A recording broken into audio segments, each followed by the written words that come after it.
That's right. Greetings, fellow armchair Imagineers. Tiki here.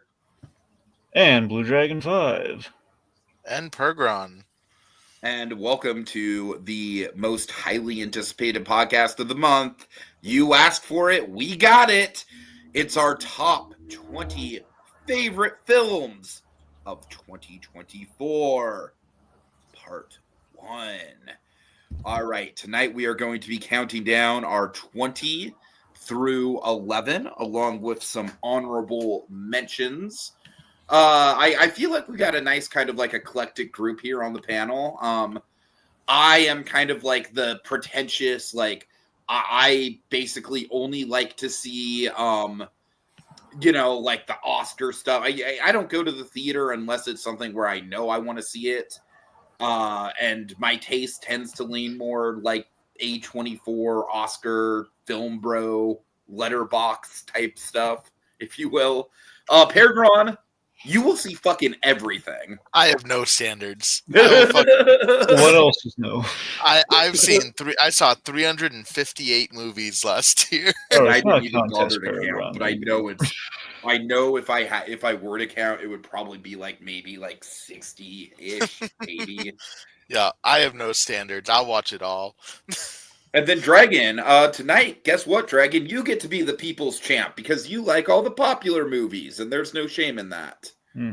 So, yeah. All right. Code Gios is here. He says, hi, been looking forward to the stream. Hope it doesn't disappoint, Code Gios. Okay, guys, so let's get things started. We are going to start by determining the order in which we are going to go in. So, for that, we are going to turn to the mighty randomizer. Are you guys ready? Let's do it. Yep. 3, 2, 1, randomize. This will be the order we stick with through both parts. All right, so the only thing... You moved up one, Tiki. I know. So Dragon goes first, then me, then PerGron. Okay. Sounds good. Cool beans. Thank you, randomizer. Yet again, I'm the opening act for PerGron. Oh, God.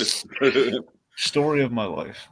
All right, so we're going to start with honorable mentions. We're just going to kind of just list a few out, not really get too in depth with them at all, but just to list them.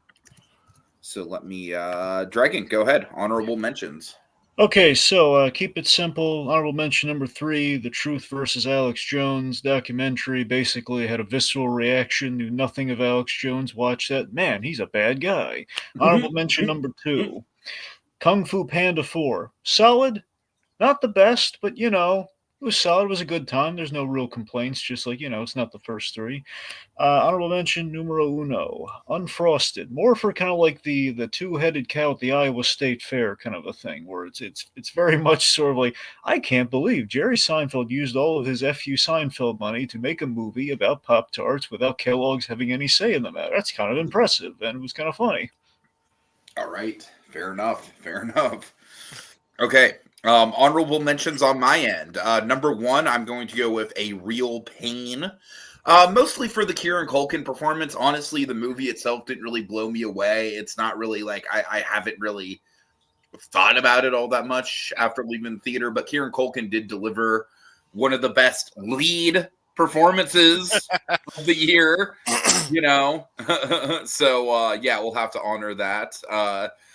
Then we've got, I have Cuckoo, which is probably one of the more batshit insane horror movies of the year. I think it's kind of a shame that by the end of the year, it kind of really fell out of the limelight. I feel like Dan Stevens and PerGron,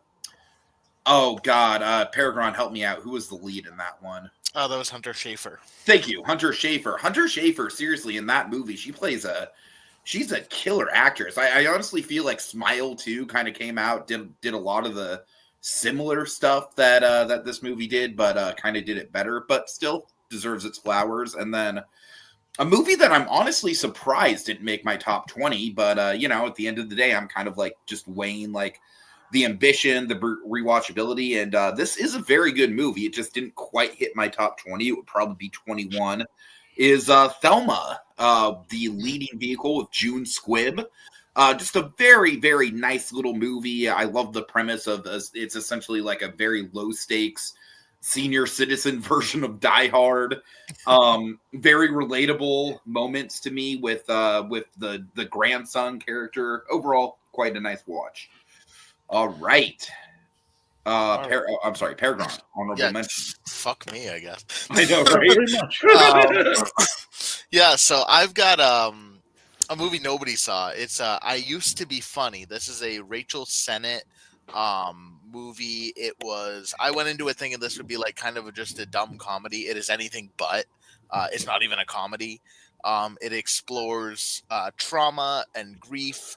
She is phenomenal in it. This is a movie that nobody saw, and I really think that's a shame because it really was a fantastic movie.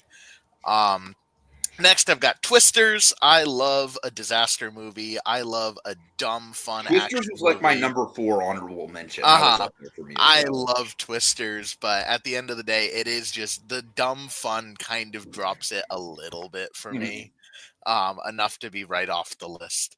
And then at my number 21, this was the one I almost had on the list. I made a last second swap, and it's Mars Express. This is basically Blade Runner in animated form. Tiki, I know you didn't love this one as much as I did, but I found this one. I respect it more than I actively like it. But I just don't really care for cyberpunk. It's just not really my thing. Right. Yeah. I normally don't, but I love Blade Runner. It's one of my favorite movies of all time. I found it a lot of fun. It's some great French animation. So it's one that I thought, deserved a little bit of a shout out and just barely missed my top 20. Righty. And with that in mind, we move on to the list proper. Dragon, go ahead with number. Well, for starters, I want to say just kind of the parameters, for my list. So, I mean, just the disclaimer. Again, I did not see nearly as much as these two guys. So, there's only so much I could really pick from. Unfortunately, some of the ones I really wanted to get in, they won't be coming out until after we've done the list. Like Saturday Night's coming to Netflix, but not until the 25th. So that's unfortunate. But yeah, overall, just my criteria is basically kind of a 3-pronged thing. It's how good the movie was, kind of the experience watching the movie, and rewatchability. Those are kind of the 3 big ones for me. So just kind of some of that's factored into where these are, and some of them I'm still conflicted over. I hate list making, so yeah. Okay, number 20. Red One. Oh boy. Oh god. Okay. So, like I said, look again. There's only so many movies I could have, I saw this year. At the very least, Red One. I J.K. Simmons is just holding this movie up on his back, man. Pretty much. So, I anticipated this movie. It was delayed because of the strike. It looked fun. I thought it was fun. J.K. Simmons, he delivered big time. Being Santa Claus, you would expect him to deliver, and he did. But yeah, it was. For the brief time that he was in the movie, he was the best part of the movie, and that's what I'm saying. I can go back to this movie. I could see myself rewatching this movie on an annual basis. So in that respect, I think it just by a narrow margin it makes the list. But yeah, I just I had a good time with it. I think it would have been better if it didn't go with the most lame, obscure Christmas villain as the villain of the piece. That's my big hang up with it. But I think it worked enough, had laughs, and I like how Jake Kasdan makes a movie. I like his directing style. From the Jumanji films, you got a little bit of that here. Admittedly, you can see The Rock's fingerprints on the writing, and yeah, that's not good. Can you see The Rock's piss bottle? Well, in the corner if you squint. I'm sorry, but when I see that guy now, that's all. His image is forever tainted by that. I was thinking more him tainting the character Black Adam, but whatever. Yeah, that too. Too. I'm glad you got Granny's peach tea out of that one. Yep. Anyway, here's the thing. Doing again, the Kasdan doing. You're doing Krampus practical was a really good move, and I love the world building in the movie. There's a lot of stuff that works in this movie, but again, you have the sense with a better script and definitely a better villain, it could have done better. At the very least, maybe it's the skosh more J.K. Simmons. Never would be a bad idea. I feel like J.K. Simmons is just one of those actors that continually, much like John Lithgow, I feel like these two are kind of in the same boat where they get cast in really good movies, but they never really have that meaty of a role, and it's a shame. We'll talk about Lithgow with one of PerGron's picks later on. Anyways. Okay. Okay, anything else for Fred One Dragon? No. Okay. All right, yeah, just to get some of my criteria on there, it's pretty similar to Dragons. I honestly take future legacy into account quite a bit. Rewatchability is a big one for me. Honestly, the older I get, the more I value that. So I'm kind of more on cultural impact / legacy or potential future legacy.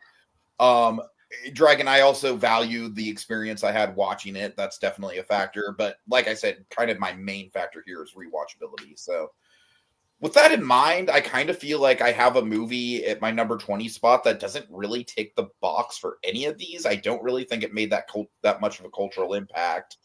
I don't see myself rewatching it, but I did have a really fun time watching it in the theater. So I'm going to go number 20 is going to be the Mike Nichols motorcycle drama, The Bike Riders. Really? Yeah, I really like this one, man. I feel like this one kind of got swept under the rug pretty unfairly. I feel like So it is worth watching, is what you're saying. it's absolutely worth watching. I liked it a lot. If you can put up with Jodie Comer's accent.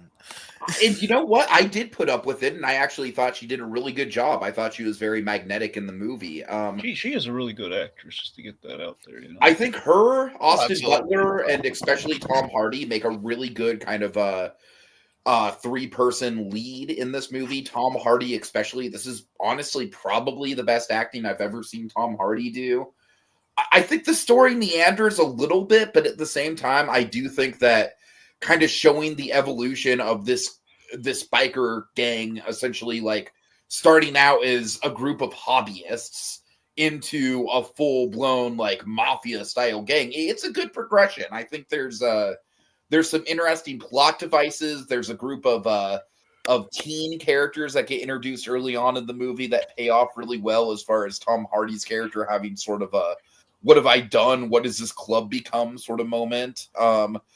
Austin Butler's character maybe could have been a little bit more developed, but I also kind of like that he's essentially like the almost kind of like the prototype of like a James Dean kind of protagonist. I thought the direction was very strong. Some really good soundtrack choices. Overall, I really like it. I think it's kind of I mean, it's definitely not like the best movie of the year. It was never making my top 10, but I think I liked it enough to put it right on the top of my top 20. All right. Just to shout out a couple comments here. Kogia says, I didn't like Unfrosted very much. I think it has a few funny moments, but overall it's a 5 out of 10 film. I get it. But Dragon, I will say, I respect the reasoning for you putting it on. Just the big, just the big swing from Jerry Seinfeld. I respect that. I mean, that's the thing. Honestly, I could see myself rewatching just for the amusement there, frankly. Right. Like, And I never thought I'd live to see the day where Thurl fucking Ravenscroft would have like a major role in a movie as a character. So well, in a matter of speaking, yeah. That was like Hugh Grant's warm-up act before Hereditary. Well, it's it's like the Topeka, Kansas of warm-ups, but yeah. All right, Kogia says, I didn't see enough films for a top 20, but I did see enough for a top 10. I abdicated for a top 10, Kogia, but I lost the coin toss on that one. Yeah, Congratulations on being a functioning person, though, Kogia. I know, right? Okay, PerGron. Yeah, so I guess since you guys gave your criteria, I'll give mine. My criteria was movies I liked. When it comes, a good start. Yeah. No, when it comes to the top 20, it's an ebbing and flowing thing. I have not had a single one of these in the same position throughout the whole year. They're all locked in now, but they all moved up until like yesterday. Mm-hmm. So these really are just movies that stuck with me for one reason or another. I enjoyed the experience of, especially if I enjoyed the experience watching it in the theater. I don't think I have any. Yeah, I think all of these were theatrical. But yeah, just movies I like for one reason or another. You're gonna see some pretentious shit in here, but my number 20 is not going to be pretentious. Number 20 for me is one of two, maybe three franchise movies, if you count one of them, on my entire top 20. But it's Alien Romulus. Oh, there you go. Nice. I am a massive fan of Alien and Aliens. They are both in my top 100 of all time. I love the fact that this was a return to horror for the Alien franchise, where it's kind of been in sci-fi hell for so long. I thought the performances here were phenomenal. Kaylee Spaney was great. David Johnson just stole the show. There's a couple things about this that I didn't love. Obviously, the Ian Holmes of it all definitely could have. I saw somebody say it should have been done just like his face on a screen, and I definitely think that would have been a better execution of it. But at the end of the day, I this think movie it frankly made could have been like Dominic fucking Monaghan or something. It didn't even have yeah, to be Ian Holmes. It could have been an entirely yeah, different actor doing it. definitely, I agree. But this movie made facehuggers the scariest they've ever been. I have never been that afraid of a facehugger, and it took some really bold swings. I don't want to spoil it for anyone who hasn't seen it, but at the end of the movie, there is something that has divided people. I loved it. I absolutely loved the way that this movie ended, but I can 100% see where it is something that would not appeal to a lot of people. But really, Fede Alvarez, he's just a great horror director. I'm excited to see what he does with his sequel to this.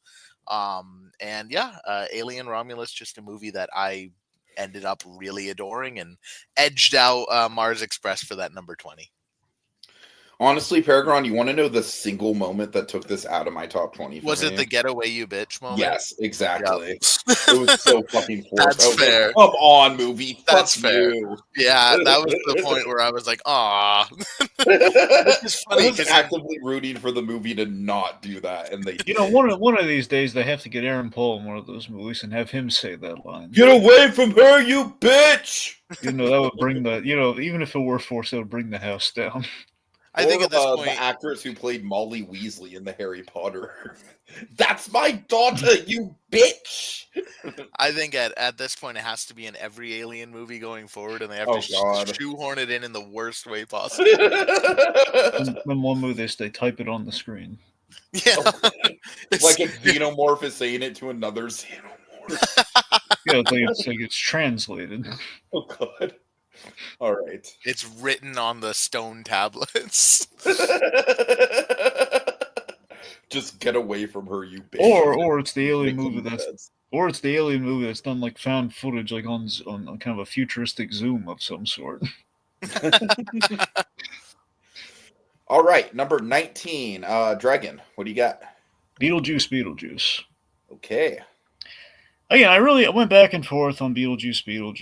I don't know, I was That hyped would up be for like in my top 25, 30, maybe. It's just yeah. a little messy. That's the thing. Honestly, if I'm being frank, I was a little generous to it. It made it in my top 110. Oh, Jesus Christ. Aren't you a special snowflake, PerGron? Thank you. Anyway, the point being, I felt kind of obligated to put it on there because I was hyped up for this. It was on like my top 10 anticipated for the year. I really do think that Tim Burton, kind of proved that he still has it, but he hasn't, he hasn't quite, shaken the modern Burton in the writing. That's the one thing he hasn't shaken. I think he's kind of gone back to like, this is kind of like, Burton really kind of, really putting the elbow grease in there. But, it just, I think aesthetically it delivered. Keaton, MVP of the movie. The returning cast did very solid work. Everything good there. But, Justin Theroux and Monica Bellucci, they dropped the ball and hurt the plot as far as our they're very manufactured obstacles for the story. They're very I don't know. I think there's that, and we did the Maitlands dirty, and we have like a really forced teen romance angle because we have the Wednesday girl in there. It just feels a little. It just feels like the movie's held back by stuff like that. in the plotting. But again, there's a lot of stuff that I did really like, and the third act is very entertaining. With the MacArthur Park song. I gotta be honest though, the big highlight for me in terms of rewatchability, I did rewatch this movie when it was added to Max. It's like, yeah, I want to rewatch Beetlejuice because I love anti-hero Beetlejuice. I love him like helping out for a change, and then there's that because again, it reminds me a little bit of the cartoon, which we never did in the Tim Burton film. This movie is kind of like, it's a weird mix of like, it's got elements of the cartoon for sure. It's also got a lot of stuff it takes from the Broadway musical, which is interesting. I mean, still, my favorite part of this movie that just delights me to no end is when Beetlejuice he defeats like the evil serial killer, teen, where he basically, he sends him down. I just love that because oh my god, it's like that's a big, gets a big cheer-worthy moment for Beetlejuice, which we've never had like that, Like I feel like we also have to give Catherine O'Hara her flowers. I think she was definitely one of the big standout elements of it. That's what I'm saying. Like the cast did a really good job. Just you have that, and you have and stuff like the Soul Train gag, and like I said, the whole wedding in the third act with the MacArthur Park melting cake song. Like there's a lot. It's entertaining. It's fun. Nowhere near as good as the original, but hey, what is? And I will say this though, the fake out at the end was a really dumb call. I think I can't like fully say like Act 3 was the best part of the movie because our ending's kind of weak sauce. I forget what fake out you're talking about. It's the we have like two nightmares we wake up from, that kind of fake. Right, yeah. Oh god, that wasn't great. Yeah, you're right. Yeah. All right. I think my issue with Beetlejuice is it was enough for a Beetlejuice and a Beetlejuice. Yeah. Like there were two movies in here that could have been split up, but yeah, it was fun. At least I enjoyed it. Yeah. All right, number 19 for me is going to be pretty cut and dry. Juror number 2. I don't know. Some of you guys might have this higher than me. Some of you guys might not even have it on your list at all.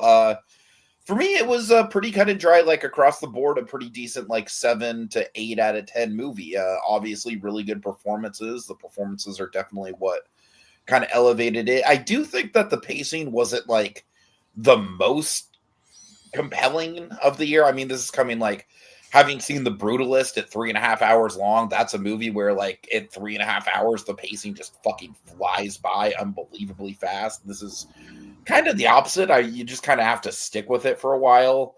I don't know. I really like the ending, the ambiguity of the ending. I thought it was really well done. Nicholas Hoult, I think he's having kind of a banner year. He did a really good lead performance here. There's some really good supporting work. J.K. Simmons is fantastic. I wish his character was in it a little bit more, but he is fantastic for the springtime he does get. It's a solid little Clint Eastwood movie. I don't think it's like the best of Clint Eastwood. I wouldn't put it up there. Like, I love Richard Jewell, and I wouldn't put it up there with that. It's still a very solid movie. So just not really a ton to say about it, but I figured it deserved a slot here just because it is just a very just across the board, it's very good. There's nothing about it that's actively like great, but across the board, I think it's very good. All right. Just Code Geass has some comments here. He's saying the Beetlejuice sequel is my fourth favorite movie of the year. Michael Keaton and Winona Ryder both deserve acting nominations for their performances. Like I said, I would say if anyone actually deserved a nomination, I would nominate Catherine O'Hara. Yeah, her and Keaton both made my long list for. So. And then the Beetlejuice sequel was actually my favorite film of the year for a while, but I saw 3 films that surpassed it. Indeed. All right, PerGron, you're number 19. Yeah, so at 19, I've got Didi. All right. That's going to be higher on my. It's going to be in this section. It's just going to be higher for me. Mm-hmm. Yeah, I really like Didi. Obviously, it's my number 19. But I love a good coming of age movie. It's probably my favorite little subgenre of whatever it would be the subgenre of. I've got another one up here, a little bit higher on the list. But yeah, this one was great. The performances were all good. For a first-time director, Sean Wang really killed it. Isaac Wang, who I don't think there's any relation. Mhm. But he was really good in as the lead performance. Obviously, Joan Chen, she got our Tiki's nomination. Mhm. She was phenomenal as the supporting actress here. I think the reason it's not higher for me is I was just a little too young at the setting of this movie.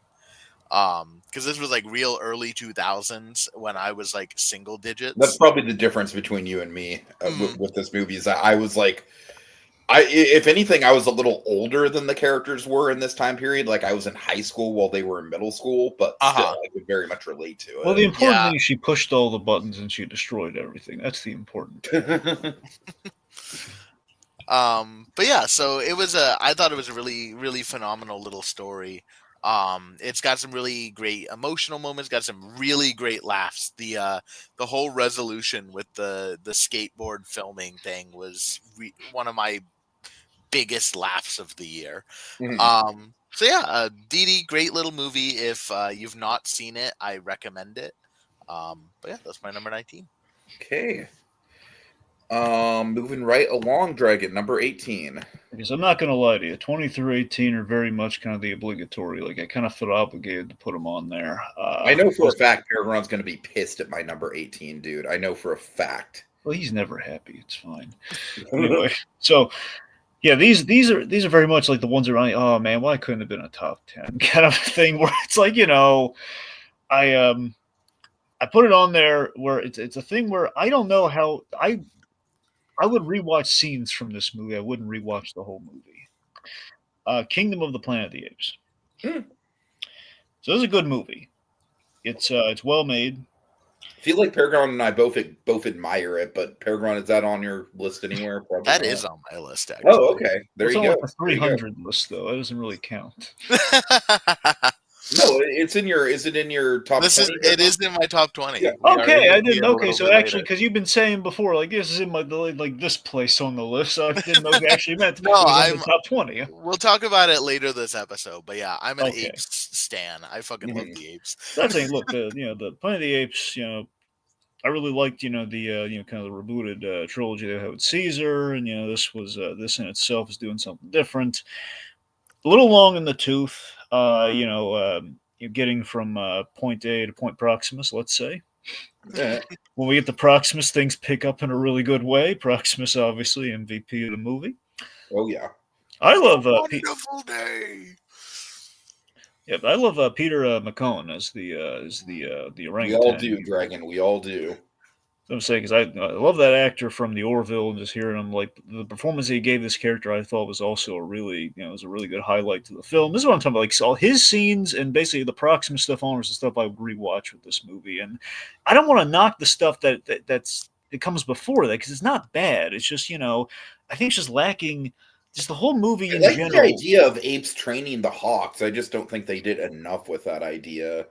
Yeah, it's just here's the thing: just overall, the movie kind of lacks the intrigue of the Caesar era of the Apes films Mhm. that just sucked you in. Like you were sucked in on Caesar's journey, and this is more a world building piece. And it's good world building; it's solid, but it just wasn't.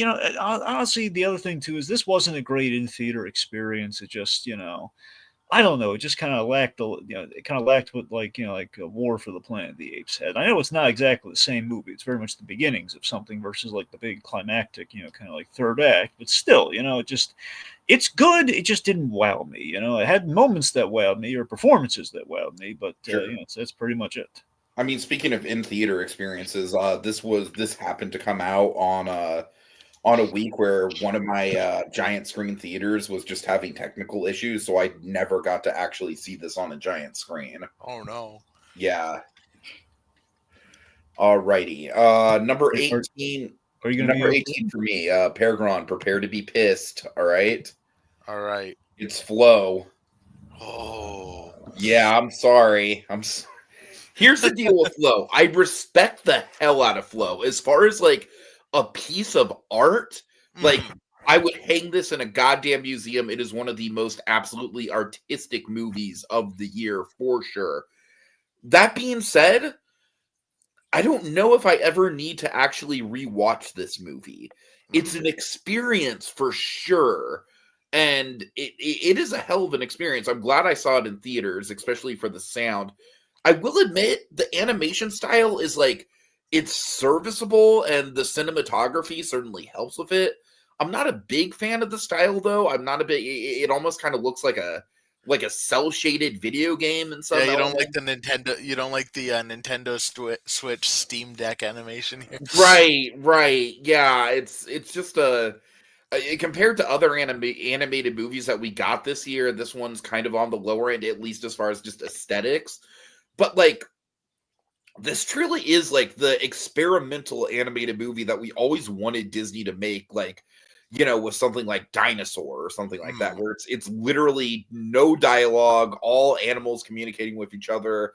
I think the world building is definitely my favorite element of it, just how you kind of have to piece together like what the hell happened in this world? Why is it all flooded? Why are there both giant statues of humans and giant statues of cats? What's the deal with the giant fucking Cthulhu whale? Is he the cause of the flood, or is he the thing keeping everything in balance?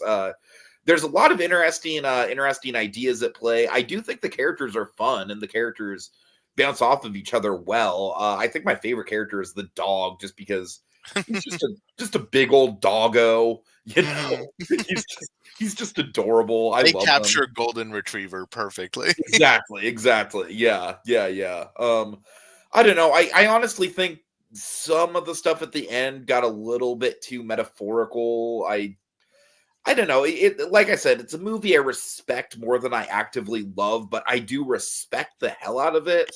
Again, it's kind of like going with my three-prong system. Like, I did enjoy my experience with it. I think culturally it will hold up. I think it's going to be one of those movies that I think it's going to take a best animated feature, personally. I think it's on track to. Yeah. Mhm.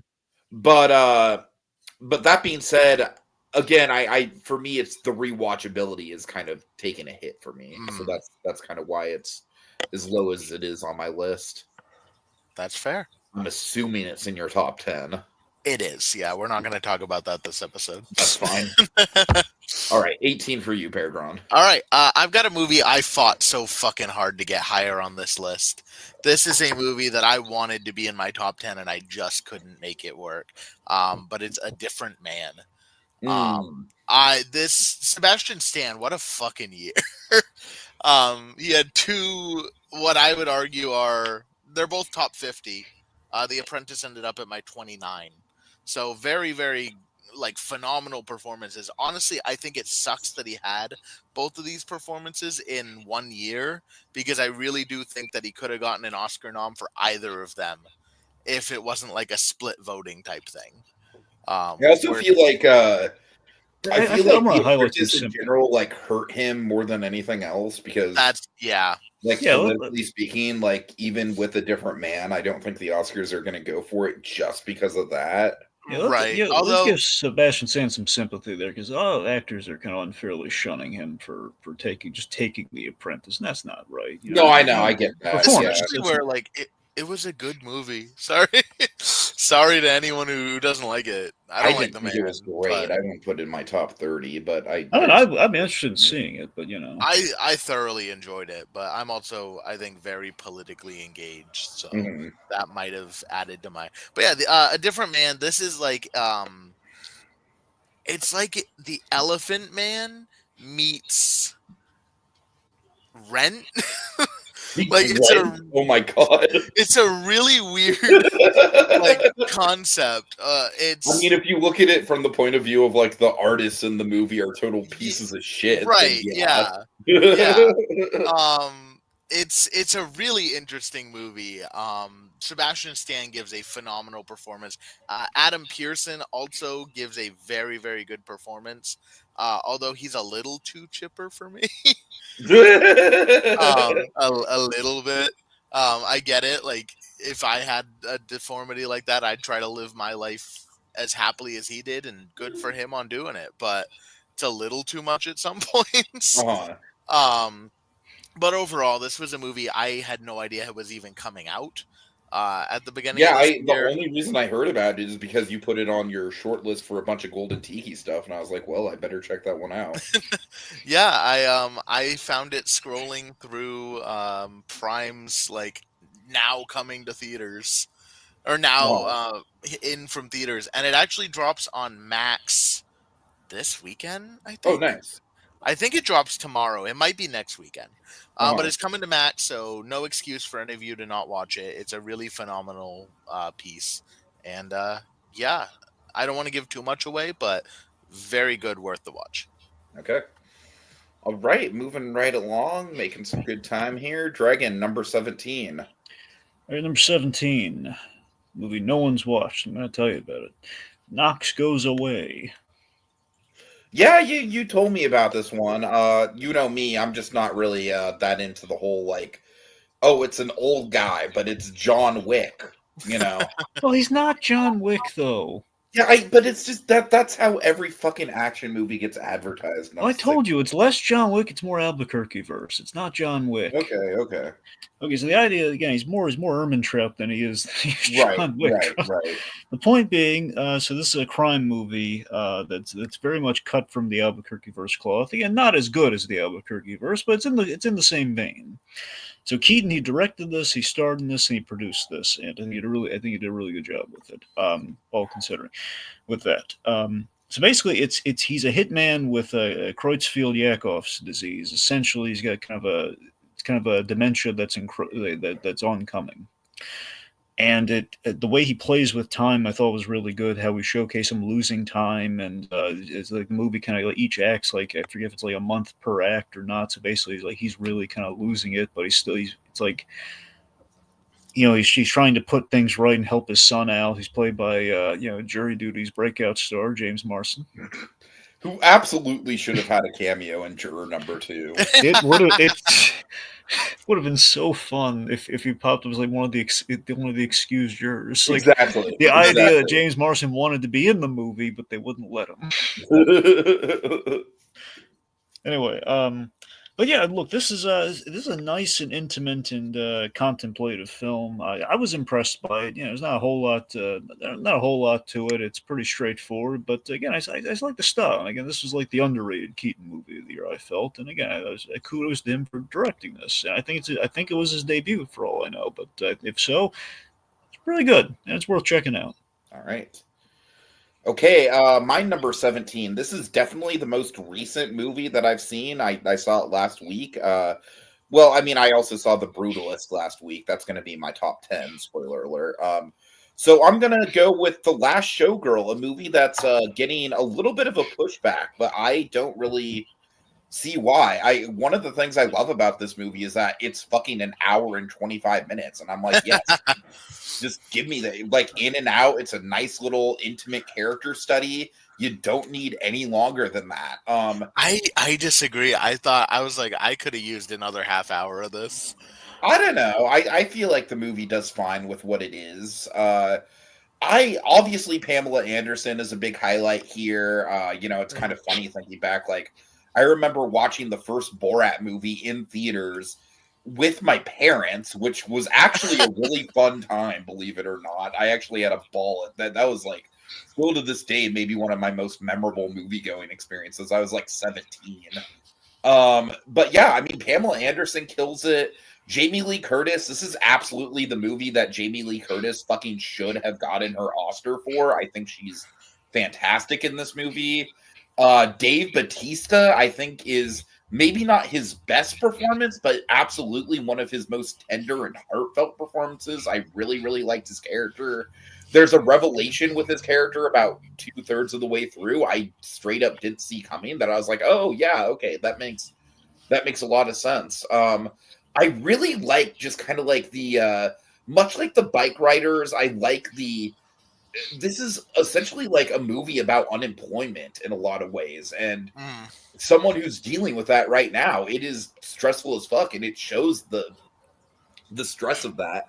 I also love the Vegas culture in this movie. I think just using Vegas as a setting works really well here. When I went to Vegas earlier this year, I did kind of a marathon of like iconic Vegas movies, and honestly, I think this one would fit right in. I think it uses the beautiful parts of the city, but also the seedy parts of the city to equal measure. Yeah, I don't know, man. I really, really like this one. I understand it's not for everyone, but for me, it did really work. I really, I don't know. I understand if you want a half hour extra, but for me, I didn't really need it. I felt like everything that the movie needed to say, it kind of said in the runtime. So I thought it was very digestible. I'll probably watch it again. It's definitely, out of the movies I've talked about so far on this list, it's probably the most rewatchable one for me. Granted, that runtime definitely helps with that.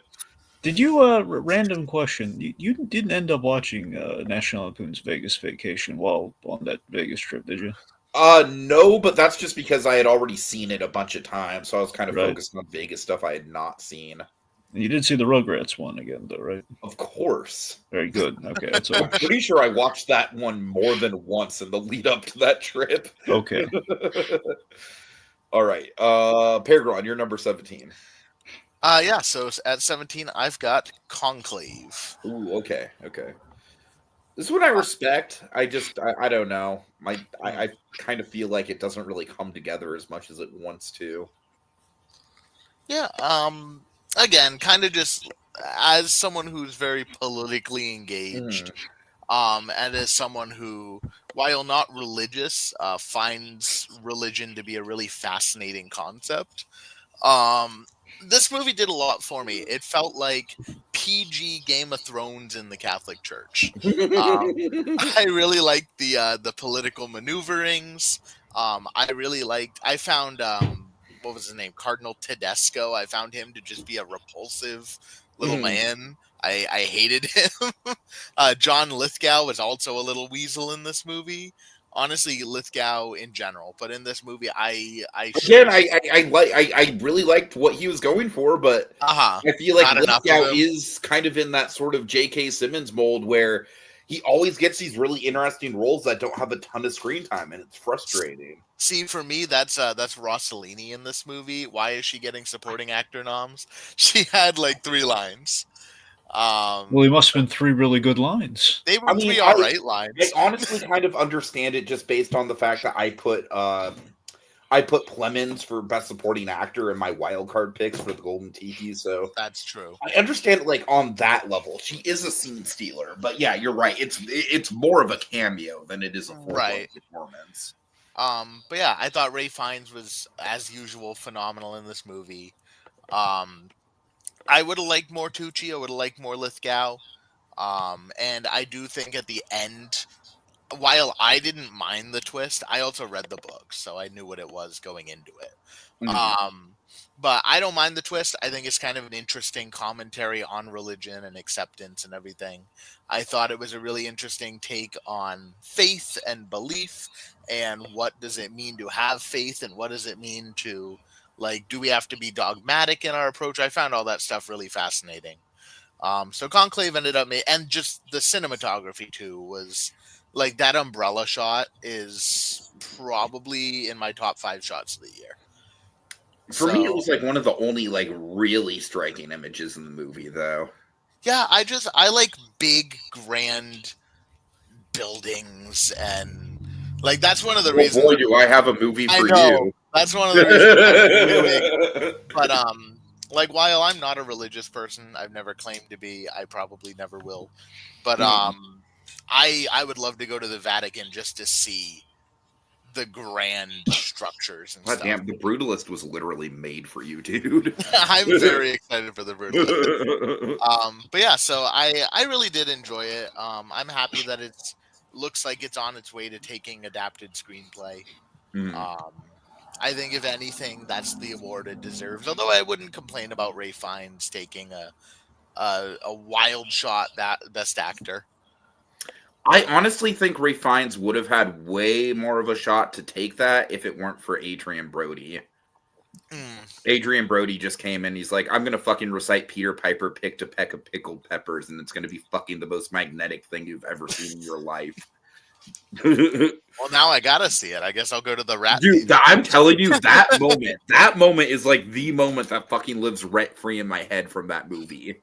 Like, guess I'm going to the rat theater. Piece the piper, pick the pickle, pickle peppers. How many pickle peppers to beat the piper pick? It's amazing. Did Nosferatu recite it? I mean, Adrian No, Brody, he just flipped the light switch on and off. That's all he did. Adrian Brody's accent isn't really that far off, honestly, in that movie. Had that Eastern European. Right, yeah. You know, if anyone gives him if he does get the Oscar, no one's going to want to give it to him. Like physically give it to him.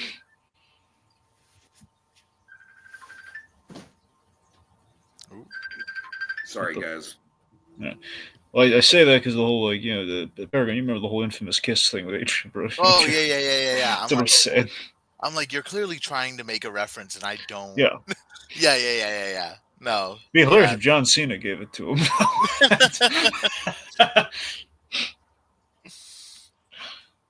Anyway. All right. Well, I guess. Well, I would say we're on to me, but. Yeah. Dragon, you can go ahead. Okay, now I can go. Okay. All right. Number 16 for me is Casa Bonita Mi Amor. Nice.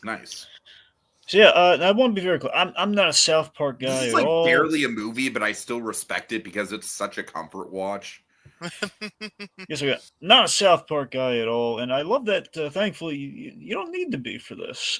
This is my kind of documentary. I love the the insurmountable goal, the whole like an insurmountable goal / restoration documentary. And I remember one documentary I really loved is they restored the DeLorean from the Universal's Back to the Future car. Mm-hmm. Basically restored like the DeLorean because it was like the actual was on the lot and it fell into disrepair. So this is kind of like something in kind of the vein of that. So I think on some level, and maybe that's why I kind of like I love those kind of documentaries here. So this is it's a very unique story. It's the Disneyland of Mexican restaurants. Oh my god, dude! And it seriously lives up to that title. Like from everything, like podcast, The Ride did a podcast about it, and it's like they were literally beaming about it, saying it was one of the best themed experiences they've ever had in their life, and I believe them. Yep. The elaborate play place, all that. So fucking screw the plate. I'm sorry. I'm just saying that also that was like the thing. It had a very elaborate play place in addition to all the other. No, but it has so much. I mean, it's got so much. Its play place doesn't even begin to cover it. Anyway. So just the fact that it was, just going from like a reference in South Park, just seeing it like literally the creators of South Park, bought and tried fixing the place up. It's just, it's a really good start. Like, okay, I'm kind of sucked in. Where do we go from here? And just the whole thing's the celebration of nostalgia, and I found it very engrossing. Like I'm checking the runtime not because I want it to be over, because I want this to keep going. Come on, don't let it end. It was. I find I would eagerly rewatch it. So I rather enjoyed it. Surprise again! It was like a surprise of the year for me. If you told me like, if I traveled back in time and say, okay, there's a South Park documentary, you're really good. Wait, hold on. Like, South Park it's not actually a South Park documentary. The South Park guys did. The same guys that did the South Park documentary did this documentary. Okay, fat chance. We'll see. Anyway. Okay. My number 16 is going to be I Saw the TV Glow.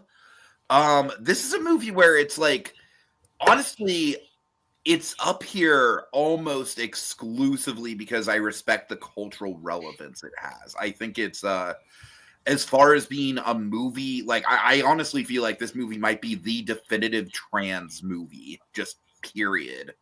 And I think that's like a very special thing. I didn't particularly enjoy my viewing experience with it just because I really don't like Justice Smith as an actor. I think he comes alive, obviously, in the last like third. He really nails it. And I feel like I need to rewatch the movie because I feel like up until that point, there's a sense of disattachment to his character that he usually just seems bored when he's acting. And I feel like This time around, that might have been a little bit more deliberate. I don't really see myself rewatching this thing all that much. But like I said, as far as like a cultural touchstone, I respect the hell out of this movie. I respect the hell out of the directing, out of the message that Jane Schonbraun was trying to bring into it. The visuals, the fact that the trans colors are just all over the color palette in this movie. The message, yeah, it's this is a powerful statement. I'm not trans, but I am gender fluid, and so for me, it's I will say I feel like this movie did kind of nudge me in that direction because like I have kind of like been confused about my gender identity for a long time, and this movie did kind of nudge me in the direction to actually kind of like put a stamp on what it is and kind of live a little bit more freely with it. And I definitely partly owe this movie to that. One of the most memorable endings of the year. I mean, goddamn, the ending of this movie is just like, it's absolutely devastating in the best kind of way. Yeah, like I said, I just really respect the hell out of it. I think this movie is going to be one of those movies when we look back on the 2020s in general, I feel like it's really going to stand out. I wouldn't be surprised if this is like in my top 50 movies of the 2020s just based on cultural impact alone. It really is kind of a towering achievement for trans representation in movies. All right. Yeah. Number 16 for you, PerGron. All right. I've got a movie I don't think either of you have seen, unless Tiki, you've caught it since our last chat. We'll see. But I've got Kneecap. No, I know I need to. I know I need to. So Kneecap is a music biopic, which are... This is the year of the unconventional music biopics, dude. It really is. We got 3 of them. And then we had A Complete Unknown, which is better than all of the experimental ones, but whatever. But yeah, Kneecap is about a Irish rap group or hip hop group. It's a fictionalized take on their origin, so it's more Weird Al movie than it is A Complete Unknown. But it definitely like is in the middle. It's not like wacky like Weird Al. Right. But as a New Englander, I am half French, half Irish. The Irish part is the part that I really like the most. But this movie was very much a real interesting take on a group of people who we don't really think of when we think of like marginalized communities. You don't usually think of the Irish in that group, but it really is. It's I mean, historically, definitely, I can see it. Yeah. It's set in the late 90s. It's after the Troubles, but it's in Derry. It's in North Ireland. And it's in a place where they're not allowed to speak Irish. Like, it's illegal to speak Irish, which is a true thing up until, like, I think 2014, 2015, something crazy. And it's about this group of people who decide to go rap in Irish. And the music's really, really phenomenal. They actually did some music for the Dungeons and Dragons movie last year, which is where I first heard of them. But it's really good. It's very up the raw, if in that kind of way. It's very against the British, which is funny that the BAFTAs gave it so many awards. But as someone who had... we kind of have a similar thing going on with The Substance being like one of the most absolutely fucking unpredictable like awards heavy hitters that we've had in a long time. This award season's crazy. Yeah. But yeah, I think Tiki, you especially should watch Kneecap. I really enjoyed it. I think you would enjoy it for sure. And everybody else should watch Kneecap. If at nothing else, supporting these guys because they're playing themselves and they're actually really good actors. So, PerGron, you know the movie that made me terrified to watch this? What's that? fucking Chappie. Do you remember Chappie? I do remember Do Chappie. you And you remember how really, there was that one like rap group that played themselves in that movie? Yes. And it was absolutely goddamn This, insufferable. this is not that. Okay. These guys are actually good actors. There's actually some like Holy genuinely. shit. Chappie is genuinely one of the fucking most miserable movie going experiences I've yeah, ever you had. always rail against Chappie. Dude, fuck Chappie. I'm sorry. I fucking hate that movie, I bro. saw the trailer for it. He seemed like a happy little robot. What was it? Was it Well, really? first of all, Hashtag- it's a very depressing movie. The I trailer's know it's a misleading. depressing role. I was like, he seemed quite. I thought he was like this little ray of sunshine in the movie, though, No. wasn't Yeah, he? he's not Johnny Five. That's what I'm saying. I Yeah. thought it was like a Johnny Five situation. You're saying you. Dude, what the hell happened to that director, man? Chappie happened. Oh man. All right. Okay. Also, because we already mentioned, I mentioned a couple movies where I mentioned Civil War, and then I also mentioned The Substance. PerGron, I'm assuming The Substance is going to be pretty high on your top 10. It's not on my top 20. It probably should be. It really should be. But like, I just don't see myself rewatching that, even though I should. I don't know. There's something about The Substance that kind of keeps me at arm's length. Mm-hmm. I really feel like The Substance not being in my top 20 is not going to age well. I really feel like if I were to do this list, like even next year, it would probably easily make a spot in my top 20. Mm-hmm. But I also feel like The Substance is a type of movie where I would have to rewatch it in order to really solidify my opinions on it. Fortunately, I'm going to get a chance to rewatch The Brutalist before we do our top 10 list. I know it's in my top 10, but I'm not sure how far up it can get. So yeah, Substance honorable mention. Also, Civil War probably should have been in my top 20 as well. Very low. Like I would say maybe I would swap out like probably Juror number 2 for Civil War. Juror number 2 is probably like overall a more consistent film, but I think Civil War just took some more big swings, and I think Jesse Plemons' character in that movie is just one of the most absolutely freaking memorable set pieces of the whole year, I think. All right. Where were we? Are we on are we We are on Dragon 15. Okay, 15. All right, Dragon, what do you got? Music by John Williams. I definitely need to see this one. This one was good.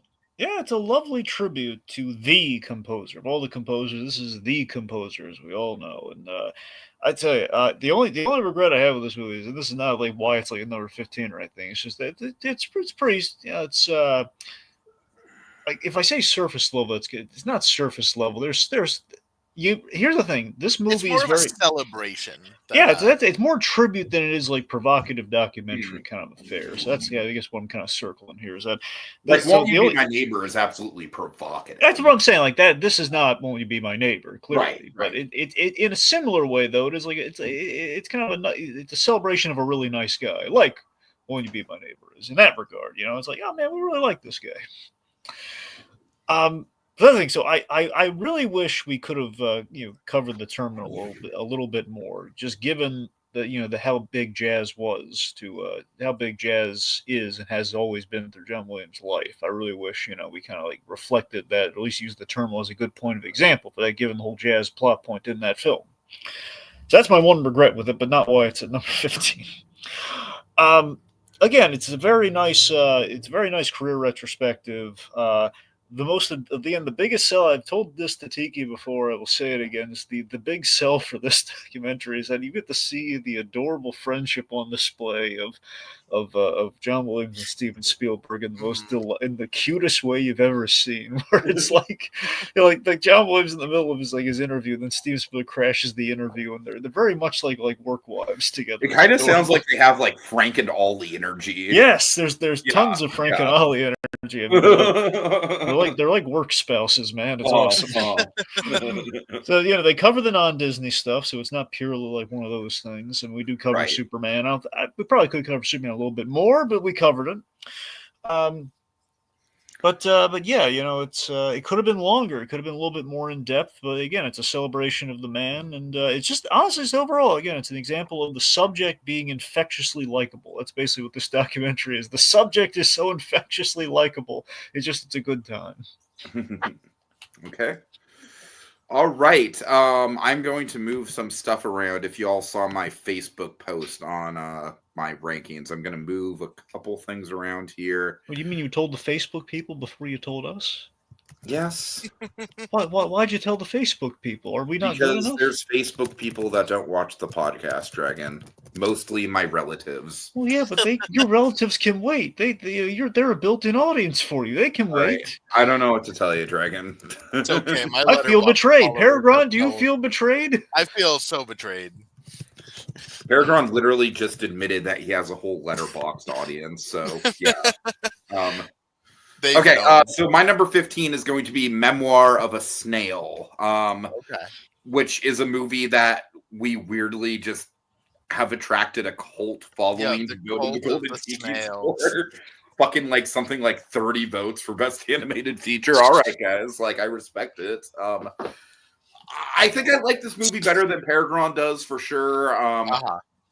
This movie really I really think the most impressive part about this movie for me is the balancing of tones, because with the actual storyline in this movie, it could have so easily veered into essentially being depression porn, but it's not. It's like the movie does such a good job of like, yeah, there is absolutely some sad, almost brutal stuff that happens throughout the movie, but I feel like there's just enough levity. There's just enough humor.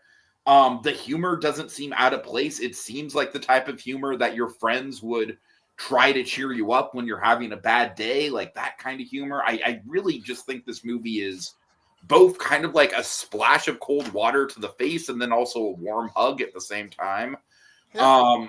As far as stop motion goes, like, it's obviously not like a Leica where there's not like a ton of set pieces or anything, but I honestly think, and I've said this before, the fact that it's a movie that's essentially about hoarding, and it depicts that through essentially setting the movie through big chunks of it in the one room where all this, snail memorabilia has been hoarded throughout the character's whole life, and it's just stacked up on top of each other. And the way that the movie creates this whole world, this whole inner world of the character, just through the room, I think is just really impressive. It's one of the best uses of animation as a medium that I've seen this year. I just don't think that the effect would be as pronounced even if you recreated the room and all the details in live action. I just think seeing it through an animated lens just kind of hits the point home. I feel like this movie's got one of the most absolutely sadistically evil villains in all of 2024, with the character of Ruth, who's so elusive that I literally cannot find a picture of her to put on the Golden Tiki scroll. But yeah, she is the stepmother from hell, to say the least. Jesus Christ. Pun intended. I think the ending, without giving too much away, the ending is like one of those like Dawn Bluth certified, like, we've put the audience through hell, but now we're gonna give them a happy ending and it's gonna feel super good. I don't know. I just really respect this movie. I don't know if I could see myself rewatching it a ton, because even though I think the tone is really good, it does go to some very dark places.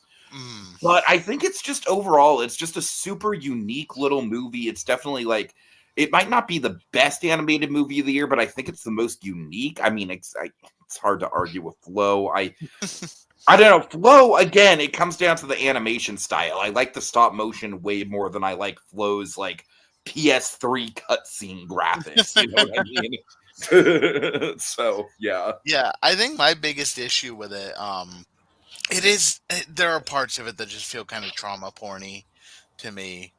And then I feel, I just, like I said, I just feel like the movie does a really good job of bringing that out. That's totally fair. It ended up at 38 for me. Okay. So, okay. respectable spot. But I felt the same way with Molly and Max. I thought it was a great movie, and I appreciate the style. God, it's just so ugly to look at. I struggle with the. The character designs aren't great, but like I said, Yeah. I do love the production design. Oh yeah, no, that's You know, like fair. how I much just balance the just character balancing designs out. were so ugly that it's like Right, right. and it was so sad. I'm like, I don't know that I want to watch this ever again. Yeah, I Um, feel that. but I respect it. Yeah, I mean it placed in my top 40. That's a respectable spot for it. Mhm. Um, We'll yeah. see if the cult shows up for other categories. Like Yeah. the big one is I'm worried that Sarah Snook is going to run away with best I voice performance. We'll see. agree. I'm very scared about that. Especially because I feel like out of the 4 nominations we have, she's probably number 4. Uh-huh. So we'll see how that goes. Yeah, if we have to step in, we'll step in. Yeah. I mean, with the animation, with best animated feature, it was never like close. Mhm. So like, if it's not close, then it's like whatever. You're doing your due diligence. So, Right. All right. Yeah. PerGron number 15. All right. At number 15, I've got My Old Ass. All right. This is way higher for me. I figured it would be. Yeah. This was in my top 5 for a really long time. Mhm. I really did love this movie. It's just as the year went on, we got hit with some fucking bangers. We did. I feel like out of everything this year, this is the one. Like, there's definitely more ambitious, better movies, but this is the one that just stuck with me on a fucking personal level. And that's fair. I totally respect it. Yeah, I mean the moment where Aubrey Plaza sees Chad and interacts with him is, especially now in hindsight, but just in general, is a gut-wrenching scene. I've teared up all 3 times I've watched this movie. I showed this one to my sister. I watched this one by myself, and I showed it to my partner, and all 3 times I bawled like a little baby. So, and I knew it was coming. But yeah, I thought the performances were great. It doesn't feel like this. Maybe it's the setting kind of vibes. It gave me Peanut Butter Falcon a little bit, which is one of my all-time favorite movies. I fucking love that movie. I love a good coming of age movie, and the fact that this didn't make it into my top 10 is shocking because it was for such a long time. But yeah, it's still top 15, very much respectable. It's on Prime Video, so if anyone hasn't seen it, I do recommend watching it. You will cry. It is sad, but it's also very. But I want to emphasize it's a very joyous movie too. Yeah, It's a very sweet and movie. heartfelt. It's very much like it's a slice of life movie. I mean, even the sad scenes that we're talking about, it's more bittersweet than anything else. You know what I mean? Yeah, it's not like Memoir of a Snail, which is just depressing. Right. It's very much like the twist or the ending is very Arrival kind of. Very similar philosophy. So, sure. Kind of in like a bittersweet way, but yeah, absolutely. Go watch it. Aubrey Plaza is great in this. Maisie Stella was very good in this as well. And also a first-time director for Megan Park. Just like Dee Dee. So it looks like the coming-of-age teen movie has a renaissance of new up-and-coming blood, which is exciting. All right. Okay, number 14, Dragon. Self-Reliance. Okay. Yes, this is a movie. Again, this. Okay, so this is an example of me. It's on principle, in case anyone's like wants to make us think about it. It's like, I'm taking a stand against the film festivals. That's my new principle right now. So you know what? I don't care if it says, okay, it was released at a film festival in 2020. I'm with that with Hundreds of Beavers for me. Hundreds of Beavers was literally in one film festival in 2024, and I'm like, I don't care. Either that, or if it was like, hey, here's the thing. Technically, it was at a film festival in 2023, but that's the thing. No one saw it though, and no one's going to see. Right. So what's the point? If only going by theatrical release, not film. So, like for example, for The Brutalist, I'm still counting it as 2024, even though it was released to literally like 2 theaters in 2024. Yeah. But yeah, that's I was so tired of it. Dragon. It just feels like only 50 people or however many could be seen in one theater one time got to see it. That doesn't count. I'm with you. I go by wide release. Although I'm not counting The Brutalist as a 2025 movie, even though I counted The Last Showgirl as one. Well, just because you know it's going to be a major Oscars player. Right. Like I counted Society of the Snow as a 2024 movie. That's fair. That's fair. Right, I'm counting The Last Showgirl as 2025. But anyway, yes, sorry, Dragon. So Self-Reliance is a movie I do think the two of you would really, with your taste, I think would really enjoy. I enjoyed it. Yeah, it was a good one. Okay, good. So we did. Okay, I told Tiki about this one. Here's the thing, this was a January release. This is one of those. Fuck you! It's January. Exactly. So that's kind of where this was dropping. That's why no one knows what this movie is. So this was Jake Johnson. Peter B. Parker from Spider-Verse. Nick from New Girl. Yep, him too.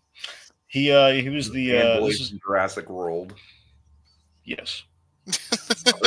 So he was so he kind of pulled a Keaton here, but took it even a step further. So he was the writer, director, and star in this. So this was all Jake Johnson's. His directorial debut. YSO.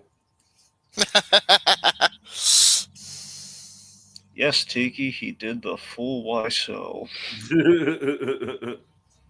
But it was much better than that. Well, I would hope so. Yeah. So this is a wonderfully insane yet mundane premise. Basically, there's kind of a these foreign guys have a game show on the dark web in which basically it's like Andy Samberg is literally Andy Samberg playing himself, shows up in a limousine. It's basically like a reality show. He shows up in a limousine. And so Tommy's the Jake Johnson character. He basically says, "Okay, look, he takes him to this warehouse where these foreign guys are. Like, he's been the celebrity to attract his attention, invite him in the limousine to go for the meeting. Basically, if he can survive 30 days, if he can survive for 30 days without giving up, he'll get prize money. And basically, if he's alone, assassins." In wonderfully ridiculous costumes that are designed to make his story incredulous if he were to tell anyone. So, guys dressed like knockoffs of the Mario Brothers and stuff, just like that's the thing. So if the guy dressed like Mario just tried to kill me, no one's gonna. So that's the thing. So these guys dressed in ridiculous costumes as assassins will kill him if he's out of the proximity of a person who's within maybe 3 feet of him. So if he's alone by himself, they have permission to kill him, and he signed a document saying as much. They have permission to kill him. Mm-hmm. So that's the thing. So I love Jake Johnson in this. It's I'm not. Here's the thing. I'm not thrilled with Anna Kendrick bowing out of the story. I like that she's in this, but she bows out of the story at a certain point, and that kind of raises the question: well, why put her in there if she's just going to bow out of the story? But this was. This I found was a fun, thoughtful movie that people should check out. It's just, I don't know, it's just kind of a nice kind of thing about I think it's like a midlife struggle a lot of people have, and it's just kind of this thing of kind of reflecting on life. And this guy has a new lease on it when he's put in this very unusual predicament, just kind of forced to self-evaluate. I thought it was inventive and cool and unlike pretty much a lot of the other movies I saw this year. So I think it had a really good uniqueness about it. They kind of made it stand by, and I would definitely rewatch it, give them the chance. But Hulu has ads, so Okay. Yeah. Cool. All right, my number 14. I shat all over this movie so fucking hard when it was coming out because I genuinely hated the first one, but Smile 2. Easily out of any movie I saw this year, the biggest surprise from my expectations going into my actual thoughts coming out. This movie honestly is super underrated for how good it actually is. I kind of feel like it got swept under the radar when it really shouldn't have. I feel like it's essentially a live action Perfect Blue with a supernatural twist, which I think is super fucking cool. I love Perfect Blue. Perfect Blue to me is one of those 10 out of 10 would not change a damn thing about it type of movie. So it's really cool to have a movie that's kind of marinated in that sort of mood and atmosphere. Naomi Scott just gives such a powerful performance here. I really think she kind of stole the show here. There's a few set pieces that are just super memorable. there's a set piece that just I can't get out of my head where she's supposed to give a big speech at a charity event, and there's just like a little smudge on her makeup, and the smudge on her makeup makes her look absolutely fucking unhinged, and just the suspense of that, just not like just like there's so much suspense just built around the makeup smudge. I love it. I will admit this movie goes off the goddamn rails in the third act. I mean, hard, but horror, I feel like more than any other genre is a genre that kind of lives and breathes by its set pieces, and this movie has some really, really awesome set pieces. Yeah. Just a huge step up from the first movie. Very memorable lead performance. I would absolutely watch this again around Halloween time. I definitely think it's rewatchable. So yeah, we're kind of getting into more of the heavy hitters, like movies that I absolutely would kind of would stick around in my roster, especially like I said, as a good Halloween movie. I feel like this is one of the better just straight like franchise horror movies that I feel like we've gotten in the 2020s. And like I said, I just don't really think it got enough love. I feel like people kind of wrote it off. It kind of came and went. Right. And for me, it really lasted with me. Like I knew it was going to be on my top 20, and here we are. So it's crazy that 2024 was the year of the makeup smudge in horror. Yes. But yeah, Smile 2 was good. I enjoyed it. I didn't enjoy my experience, but that's a off the air story. Oh, really? Okay. Well, I'm curious about it. Yeah, I'll tell you off the air. Okay. It was more of a frown than a smile. Oh God. All right, you're number 14, PerGron. Gentlemen, I have a question for you before I do my number 14. Oh God. Yes. Are you familiar with the concept of evolution? We got apes. We got the apes, baby. I fucking love the apes. This movie was tailor-made for me. This was a movie that someone said, "Hey, PerGron is a person. Let's make a movie for him and him specifically. Let's just do all of his interests in one movie," and they did. So falconry. I love falconry. I am a training falconer, and I was going through the first couple classes when this movie came out, so that definitely added a lot to it. I went to see it with my best friend, who is a fellow zookeeper, and we just had the biggest theater all to ourselves. There was nobody else in the theater. So it was this big RPX theater. We were 2 people, and we just got to react. It was so fucking fun. I love Raka. Raka is my favorite of all the apes characters ever. He beats out Caesar. I just think he, like a priest of Caesar, but he's an orangutan. That's fucking awesome. He was really good. Proximus Caesar is definitely up there with one of my favorite apes villains. I don't know that he beats Koba, but he's up there. I've been saying what a wonderful day the entire year. Nicholas Holt is just in the corner, just shedding a single tear. That was my line. But yeah, I think that the movie, it was clearly like, I was very much meant to like this movie. It has a lot of stuff in it that I like, but I found it like a really good emotional journey. I found it that much. It's number 14. And like, I think it's crazy that we got 3 phenomenal apes movies. We got like a legacy sequel almost, and it ended up being maybe not as good as the latter 2, but definitely like on par with what that franchise could be. And I'm excited to see where it goes. I would say this is pretty definitively. I'm with you. It's not as good as the last 2. I think it's pretty definitively better than the one with Draco Malfoy in it. Yeah, that's Rise. It's definitely better than Rise. Yes, and I'd put it probably behind. I'd put it 3rd, then War, and then I'm a Dawn fan personally. But I go back and forth on those two. I think they both have their strengths and weaknesses. I mean, Oh, I definitely. think War is really elevated by Steve Zahn and Woody Harrelson. I think both of those characters just really elevate War. That's fair. All right. Okay. Yeah, we're making good time on this. Moving right along. Number 13, Dragon. What do you got? Doc of Chucky. Oh boy. All right. Yes, this one's pure and simple. I love extensive horror franchise documentaries. I love them. You know, of course, I'm. It's kind of like it's a weird way of putting it, but it's kind of like exposure therapy for me because I'm not a horror guy at all.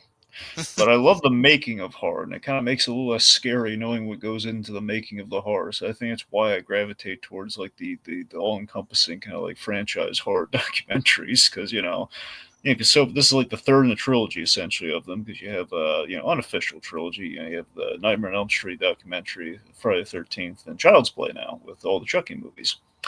What's interesting about it too is that there's a connecting thread between all three, which is kind of why I say a trilogy because there's one guy appears in all three of them, and there's a reason for that. So Ronnie Yen, the man who directed Freddy versus Jason, the reason they got him for that movie was he did Bride of Chucky. So he's very much the connecting thread through all three, and I thought that was really amusing. So I'm always I think it's always a treat when these kind of documentaries pop up, and it's very much again Chucky. Honestly, of all three of those horror icons, scares me the most. So this was definitely one of all the exposure Greg and I ones. have been over this before. Chucky is a horror. I've never been scared by Chucky, even as a little kid. It's the weird discrepancy. It's the perversion of all the joy I felt with Toy Story. It's kind of I think fundamentally what it is. Yeah. Like the harmless idea of the toy come to life just taken to its darkest extreme. It's like, no, this is all sorts of wrong. Like the design of Chucky is all that scary. The idea, sure. I just don't really like the design. What about the third act? He bleeds and he gets shot and everything. It didn't scare you at all. Yeah, man. Well, you don't have a soul. It's fine. I mean, this has already been well established. Yeah, I know. I'm asexual after all, Dragon. Well, that's just putting everyone in a box, Tiki. Okay, yeah, no, I'm sorry. I apologize for dark stand-up comedy coming out. I apologize for my closest insensitive remarks, everyone. I'm terribly sorry. I know it came over. Anyway, I'm more poking fun of how society views asexual people, not asexual people themselves. All right. Anyway, so the interesting thing with Dr. Chucky is it really explores how the franchise had this very specific kind of like tonal arc and kind of shift in tone as the franchise went on, which is just really interesting. You never really expect with like you think Chuck could be like any horror franchise. You imagine it's going to be one and done, and then the industry comes in. And what's the fascinating thing with Dr. Chucky though is that, unlike the other two, unlike any of the horror franchises, honestly, I guess the big long-standing ones, specifically Freddy and Jason, is that Chucky had the same creative voice through all of those movies. Don Mancini is involved in all of those movies. He was the incepted the ideas, the creator. He's the writer. He's the point man. So he's there through all of these shifts and keeps bringing them back, with the exception of the reboot, which all these documentaries they avoid. Well, 2 out of 3 of them avoid the reboot. Mm-hmm. Anyway, so I loved it. Like I said, exposure therapy for the timid horror fan like myself. And the only really regret I have is that I put a little. It didn't make the top 10. Well, because it got stiff competition, but primarily because this isn't reinventing the wheel. It's not challenging the medium. It's just like you don't always get these like every year. And it's like, oh my god, I gotta celebrate Doc and Chucky. It's like a 4-hour movie. This is kind of cool, And big hesitation. I have not hesitation. Big gripe that I have. No physical media on this so far. I mean, that's the thing. It's only available through you have to do a free trial through I think it's Screenbox or maybe Shudder. It's like Shudder or Screenbox. I think it's Shudder. So that's unfortunate. So that's kind of because I would definitely buy this on DVD because I have to go with my other two that I got. So anyway, I bored PerGron. PerGron, what do you got? Oh no, you're good. I've never seen any of the Child's Play movies. I know as a giant horror fan, that's probably shocking. I've just never gotten any of them, so I don't have a ton to say. But that doc sounds interesting. For Oh sure. yeah, it's great. Yeah. I love how it's literally longer than the fucking Brutalist. Well, yeah. That's delightful. Yep. All right. It's like 4.5 or 5. It's close to 5 Jesus. hours. It's like close to. It's probably close to 5 hours. I think it's like just by a narrow margin, kind of a thing. And that doc's like, "Fuck the Brutalist. We don't need an intermission. Yep. Intermissions are for the weak." All right.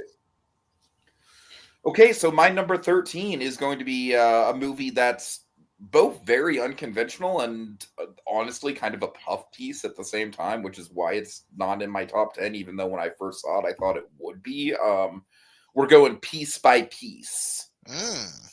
Yeah, like I said, as far as like, I love the idea here. And honestly, like, I think it's a shame that this movie flopped. This movie, like, it might not be as like wall to wall entertaining as something like the Lego movie, but I honestly think I respect it even more than the Lego movie. I think this might be like my favorite of the Lego movies just because of how unique it is. I think this movie does things like it shows off rhythms and beats of electronic music and club music and party music, like music that I've never really gotten. And I will say my taste in music, even after this talk, is much more folk centric, hence, A Complete Unknown being in the top 10. But no, I really like the way this movie just showcases the beats of music like that and the thought process behind creating the music. All kinds of great cameos. Literally 2 of the 4 best cameo nominations at the Golden Tikis are from this movie, which I make no shame. Don't highlight the Golden Tikis like it's a major award. Come on. It is. It's the biggest. It's absolutely a major award, Dragon. Or the most important award. It's a major award like the leg lamp in Christmas Story. It's a major award. And which one? What do people put on their windows every holiday season?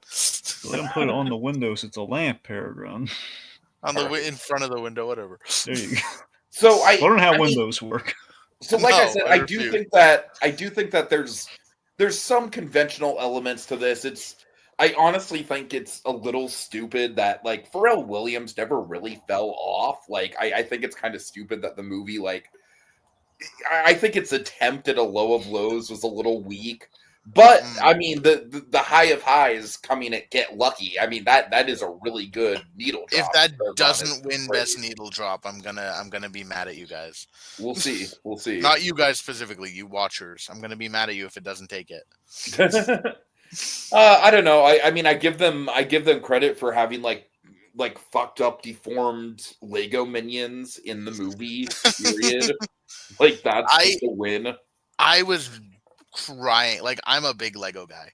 I was crying for a like collectible minifigure series of the characters in this movie. Oh yeah, like, the little awesome. Blind bags. That hasn't happened, honestly. I wanted a Snoop Dogg more than anything, and a Kendrick Lamar, and a. It only got 1 Lego set, weirdly enough, and it's like a weird rocket ship. You know, it'd be great though if you were able to get the Snoop Dogg minifig. What's that? Okay, you could get like the Snoopy Dog house, and you could put him on it. But no, I mean, like seeing stuff like the Black Lives Matter protests in Lego form. Yeah, that was genuinely surreal and really, really cool. I wish this movie had actually made a little bit of money because I feel like moments like that on the big screen could be like really culturally impactful. I don't think they were because not a lot of people saw this movie, but like, man, I that sort of stuff definitely spoke to me, especially someone who's already a pretty big Kendrick Lamar fan. So definitely up there. I think between this and the fucking Robbie Williams monkey movie, this is definitely like the better of the unconventional. This one did better box office. Oh my god, I can't, dude. I found out that fucking Megalopolis beat the Robbie Williams. Yeah, I was like, what? Well, the Robbie Williams thing was expensive. Megalopolis was expensive too. Well, yeah, but it was a monkey in every shot, though. Yeah. That All is right. true. So was apes. That's what I'm saying. I It didn't was an even know apes about movie that without the movie. backing. I saw the trailer for that movie when I saw A Complete Unknown. Before that, I had no idea that movie fucking existed. For the next 2 hours, your ass is mine, and then proceeds to play like fucking little light elevator pop. It's a fucking weird movie. Robbie Williams thinks he's way more important than he is. Yeah. Like, I don't think anyone knows who that guy is. The British do. The British Yeah. on TikTok have Oh, been yeah, getting real mad. Yeah, that's the English, though. That's why we're English losing TikTok. people. We're All right. losing TikTok because the British got mad that we didn't know who Robbie Williams was. God. Okay, PerGron, you're number All 13. right. My number 13 is Wicked. All right. I loved Wicked. I thought it was great. I had very little expectation for Wicked. I remember Tiki, you and I talked about it. And I'm like, just make it one fucking movie. I'm glad they didn't. Mhm. I am glad that they split it up. Are there things that they could have cut down? Sure. But overall, like, this was a really good musical adaptation with two phenomenal lead performances. I still have issues with the way that they did the music numbers. They cut into them a little too much for my taste, especially Defying Gravity. And the lighting thing at the end of the day is just, why the fuck did you light this movie like that? Yeah. But it's a really good movie. I'm very excited for Wicked for Good. Something I would not have said 2 months ago, 3 months ago. And yeah, it was a big surprise. I thoroughly enjoyed it. Okay, cool. That's also going to be coming up in just a couple entries on my list. It's going to be in my in this part. Okay, Colt Kogia says Wicked is my second favorite movie of the year. I had high expectations for the film, and the expectations were greatly surpassed. All right. Yeah, I would agree with that. Okay, number 12, Dragon. Idea Man, Jim Henson. Okay, I know what your number 11 is now, and I'm like that. I can't believe that almost fucking reached the top 10. But go ahead. Go ahead. Well, that's insulting. Okay. I mean, to be fair, I haven't seen it, but, you know. Well, your Go boy ahead. did that. Well, anyway, so. I know. We'll get there. Okay, so Idea Man, Jim Henson. So, look, there have been a few great Muppet documentaries. Not nearly enough, but there have been. You know, I'm still hoping that one day, maybe again as a combination, but one day we'll get Frank Oz and Dave Goelz getting the movie. Mm-hmm. I really think they should be a duo, just given the fact that we paired them together and, you know, Inside Out. I think that'd be a great idea, is to have Frank Oz and Dave Goelz that'd be the next Muppeteers centric documentary. It's almost like a Frank and Ollie kind of a thing, maybe like, you know, the surviving Muppeteers sort of, you know. Sure, but, sure. Anyway, so this movie specifically was overdue, and you know, I think Ron Howard's a good fit to kind of put this one together. I keep forgetting it's Ron Howard doing it. Yeah, I think he did a really good job. I don't know how often to do it, because I mean, frankly, I think the PBS documentary that came out years ago is like as close to definitive as you can get, which is why I haven't really like rushed out to see this one. Well, that's the thing. So there are really, with this include, you have basically 3 stabs at a Jim Henson documentary. You have the PBS in their own words thing, which you're talking about. There's Defunct Land, which is the one to beat, which, you know, that's the competition this one has. But to be fair, that's like done. That's a wonderful series. I don't really count that though. It's more of like a docu-series type. Well, that's thing. what I'm saying, because it's the other thing, the PBS thing's not a docu. That's like an hour. That doesn't count. This is the first feature that we've That's gotten. true. But That's true. That's the thing. They're all, in terms of a documentary period. Those are the 3 examples. And Defunct Land's the one to beat because it has it's 5 episodes. That's of course it's hard to beat. But that said, though, again, this was. You know, I thought this was. I like this had a style to it. I loved that it didn't go in the direction I think we expect the Jim Henson documentary to go in. Kind of tantamount to what Defunct Land did. We have kind of like we're examining, you know, kind of Jim Henson through the short films that he did, which is where we have the very much have like Timepiece, I think it's called. We have a bit of that with the whole time running out, but more so we have like there's this. I still love this cube effect that we have going on. Basically, all the interviews happen in this cube space where all the footage is projected onto it, which is a reference to I forget what the movie is called. It might have just been called Cube. Where this short film that I did, where basically it's a man kind of like stuck in this cubed room. So that's what the whole documentary is kind of framed around. So that's really so between that and the edits and just the way it's presented overall has a nice style to it. And the whole point and the kind of the thesis of the movie is that Jim Henson, per the idea of the film, he was a guy who was limited by the time he had on this earth, and that the man was bustling with creative energy, and puppets were his outlet for that energy. In terms of like he had even more ideas than puppets, but puppetry was like the medium at which he basically kind of like put it out into the world and was able to kind of make it commercial, and then beyond that was able to get really artistic and experimental with it and built an industry around it. Mm. So yeah, it was again, it was pretty much everything I hoped it would be. It was always, admittedly, like I said, in the shadow of defunct land, there's a bit of that if you're in the know about it. If you're not, though, it does feel like we could have spent more time on Muppet Vision and the Disney deal, but clearly because of our backers, we're not going to do that. Right. So that's the hang up. That's why, maybe at the end of the day, it's like the one thing that holds it back was, we really could have shed some light on how much that contract deal was stressing him out, which it really was, which the PBS thing got into that really well, which anyway. So this was let me put it this way, barring one very notable example, this was the top doc of 2024 for me until something else came along, and we'll get there. Mm-hmm. But yeah, I thought it was really good. If you're a Muppet fan, definitely it's required watching. Yeah. Okay. Yeah, this was my number 2 doc as well, behind The Life of Evelyn, which is definitely your the one above it, right, Dragon? You know what? I'm genuinely kind of scared to watch that movie because I'm afraid it's going to hit too close to home for me. It's a sad one. Yeah. So you're going to be talking about The Life of Evelyn later on, right, PerGron? No, it just fell out of my top. It was my 24, so it would have been right. What is it about, briefly? Just like what is it? So it's a guy with a debilitating illness who can't go out. He can't do anything. So his family kind of thinks his life is just being wasted, rotting away.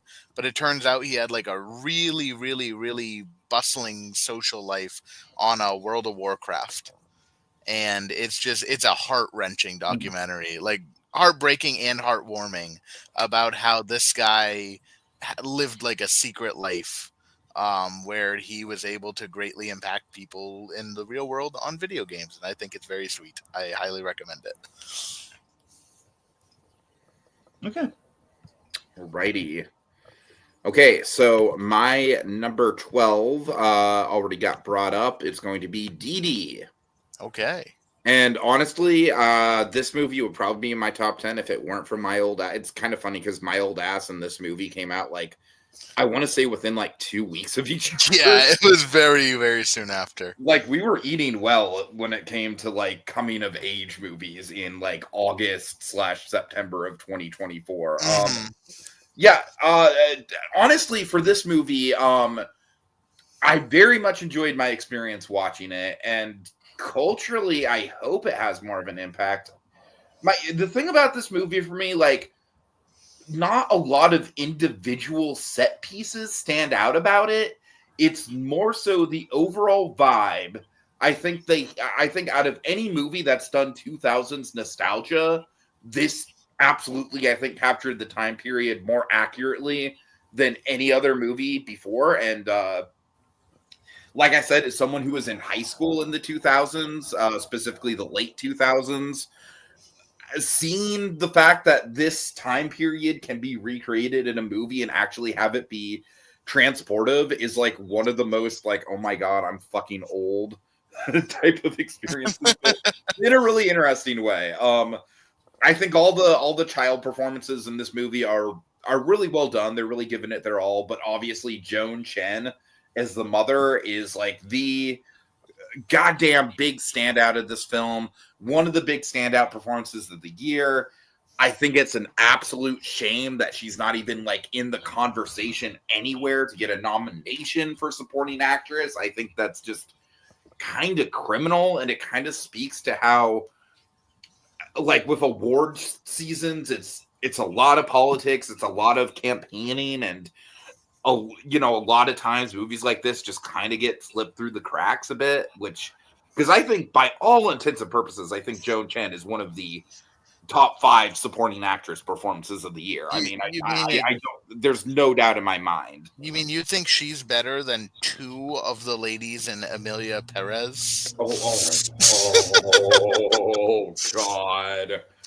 Oh my God. If I saw the TV Glow as the ultimate trans movie, Emilia Perez is whatever the opposite of that is. Yes, very much so. Yes. Oh, Jesus Christ. No, the fact that goddamn fucking Zoe Saldana is going to get nominated for supporting actress. Yeah, she's a fucking lead. She's the lead of that movie. And Selena Gomez shouldn't get any awards for that. I'm sorry. No, I Don't come at me, Selena Stans. I like her, but anyways, yeah. So Dee Dee, like I said, just really, really good coming of age movie. Individual set pieces. I remember the skateboarding stuff a bit. I remember the awkwardness of how he interacted with his love interest and how painfully awkward that was. The squirrel story. Yes. One of the big things I actually took away from this, on my first impression, is I was impressed by how many L's the main character, like the main character just goes through, like, he's a fucking loser. Yeah. Like in the most literal sense of the word. He just keeps failing at everything he tries. But I think that's so true to life when you're that young and just trying to find yourself and trying to fit in, It's a great movie. I look forward to rewatching it. I just, I don't know if it's going to have the cultural impact. I think Joan Chen is definitely going to be the memorable thing about it in years to come. So, yeah, It's up here at number 12 for me. Yeah. All right. PerGron. All right, my number 12 is going to get me kicked off the podcast. I'm not going to be invited back for part 2, and I understand. My number 12 is Challengers. Yep, he's right. He's done. Not in the top 10. That's fucking unbelievable. What the fuck, PerGron? It was for a really long time, and then I rewatched it, and it just didn't have the same effect for me. I've rewatched it like 5 times. It always has the same effect. It just didn't have the same effect for me when I rewatched it. I also just don't like Luca Guadagnino, like at all. That's fair. Yeah. No, I've rewatched it. Let's see. I've seen it 5 times total. I saw it 3 times in theaters. I watched it for a movie night with friends, and then I rewatched it again just to affirm my opinion on it for the list. So yeah. Mm-hmm. Yeah, I mean, it's a great movie. Don't get me wrong. Like, I respect everyone who has this in their top 10 of the year. And it was for a really long time. It was in my top 10. But at the end of the day, this is a movie where it just kind of proves, like, stuff like Everything Everywhere getting the Oscar sweep. Like, it's kind of a fluke because most of the time the Oscars are going to be like, if it didn't come out by like fucking October, November, it literally doesn't exist. Mm. Yeah, and it got set up for failure. This is the type of movie that should get like 10 Oscar nominations. Yeah, I mean, definitely, I can respect the lead actors. I could see score. I hope it gets in for score. I still do stand by it has the best score of the year. Cinematography, editing. Definitely cinematography, editing. I wouldn't even complain about a director for Guadagnino, even though I don't like him. Yeah. I mean, it's a great movie. It's number 12 for a reason. Like it very much, and again, this is number 12 out of 358.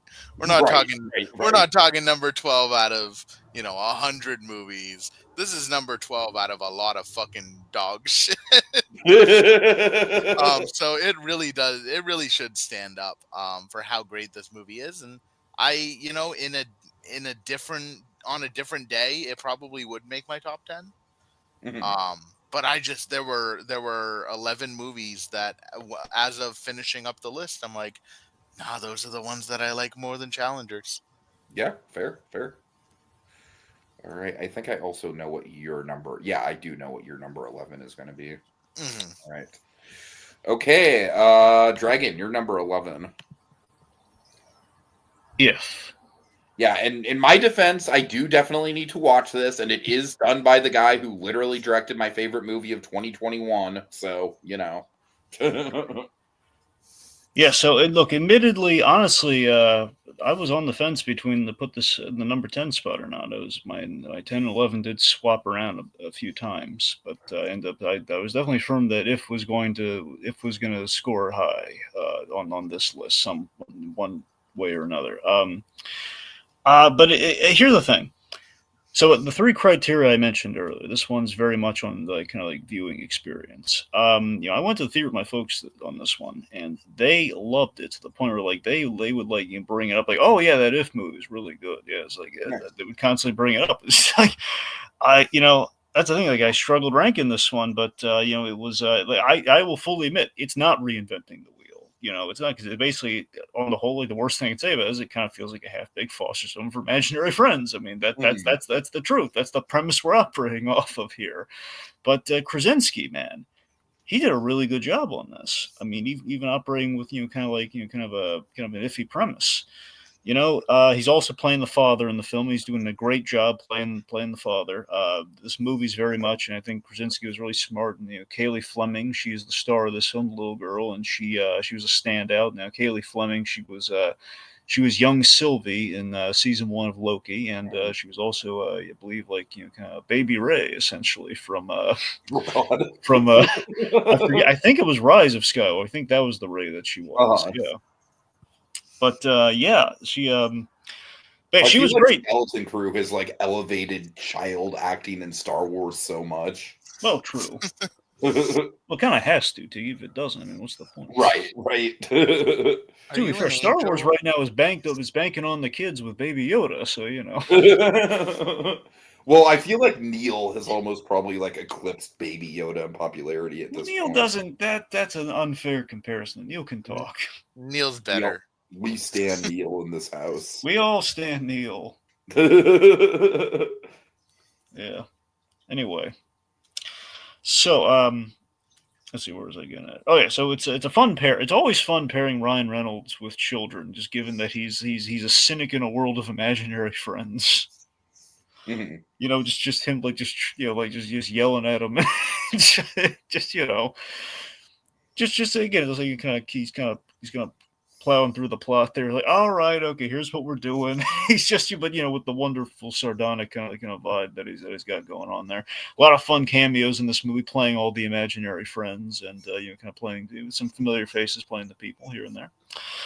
Again, not much of a plot, but it's cute, man. It's a very cute movie. Here's the thing. The reason at the end of the day If has to be so high is that the very end, and more so, even less the end, more the epilogue. The epilogue of this movie, easily the best part.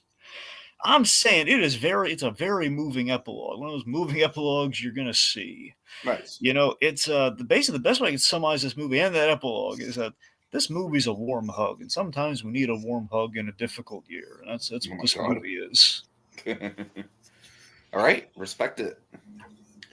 Okay, my number 11 also already been mentioned. It's going to be Wicked. And this was in my top 10 for a long time. I'm honestly kind of surprised it did not make my top 10. But I will say that up until this point, there's not been a movie that's hit all 3 boxes of the criteria for me. But this one really does. I had a very memorable experience watching it in theaters. I think it's definitely going to be culturally relevant, and I think it's going to hold up on repeat viewings for sure. That being said, I mean, obviously, like, the good things to say about it, like, you know, obviously the performances are fantastic. Even fucking SpongeBob SquarePants himself is really fun, I think. even though the dude just looks out of place, he should not be playing a minion. He's so tall, but whatever. Minion. Or I'm sorry, I want to see him play a minion next. Oh God. But yeah, the cast is great. Jonathan Bailey's great. I'm actually like Jonathan Bailey alone kind of makes me look more forward to the new Jurassic World than I would be otherwise. Yeah. Let's see. The set pieces are I mean, PerGron, I definitely agree with you on Defying Gravity. I think Defying Gravity, like, people are like fucking putting that song on a pedestal just because of what it is, but I agree. As far as like adaptation, it's kind of weak. It's kind of weak sauce, honestly, as far as like adapting a moment from the musical. Like I much prefer the staging in the musical to the staging in the movie. That being said, I absolutely think there's sequences that are elevated here. A lot of them. Absolutely. I think Dancing for Life is I think Dancing Through Life is basically this movie's equivalent to something like Step in Time. I feel like it's like an instantly iconic movie moment. And it's one of the few movie moments in this movie that does not suffer from the goddamn fucking backlighting.